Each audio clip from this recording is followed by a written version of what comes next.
Kasi kung maalala ninyo, nasa kabinete pa ako noon. So, ang gusto talaga nila is Martin Romualdez for president para susunod siya kay BBM. Nasa kabinete pa ako noon. So, hindi nila ako maatake ng diretsahan. Ang ginawa nila, nag-People's Initiative sila.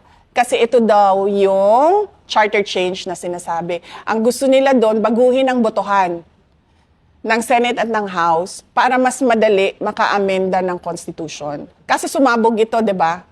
Kasi naggalit yung mga tao. Pinapapirma sila, tapos binabayaran yung pirma. Tapos minsan naman, pinapapirma sila, tapos sinasabi na, uy, ibibigay sa'yo AX tupad. Tapos hindi binigay sa mga tao. Kaya sumabog yung People's Initiative nila, namatay siya. At meron akong confirmation na alam ni BBM yung charter change. So kung makikita ninyo, dito sa timeline, nandun na tayo sa AOM, October 3. Noong November, kung maalala ninyo, November 2023, paalis siya papuntang United States para sa APEC. Bago siya umalis, one day before, tinawagan ko si Senator Amy Marcos. Sabi ko sa kanya, samahan mo naman ako kasi kailangan ko kausapin si BBM. Kailangan ko isama si Senator Amy dahil hindi ko kaibigan si BBM. Katrabaho ko lang siya. Presidente lang siya para sa akin. Si Senator Amy, maayos kausap na tao. So, tsaka kapatid niya. So, nandun kami. Kinonfronta ko diretso si BBM. Sabi ko sa kanya, bakit merong pagpaplano ng impeachment sa House of Representatives sa akin? Tapos sabi niya, alam niyo si BBM, nag-English yan eh. Sabi niya, that's not true. Ganyan. That's not true, there's nothing like that. Ganyan siya. Tapos, natigil yung denial niya kasi sa sobrang daldal niya, lumabas sa bibig niya na ang prioridad daw is charter change. So, nung narinig ni Senator Amy yung charter change, nag-react siya. Sabi niya, sa dami-dami ng problema ng ating bansa, bakit naging charter change na ang prioridad? Tapos sabi niya, no, this will be for the country because it's all about the economic provisions, ganyan. So sabi ni Senator Amy sa kanya na parang tipong, hindi yan economic provisions eh. Kasi pag binuksan mo yung amendments ng Constitution, bubuksan mo lahat yun. Hindi mo pwedeng sabihin na, ay, ito lang, economic provisions lang.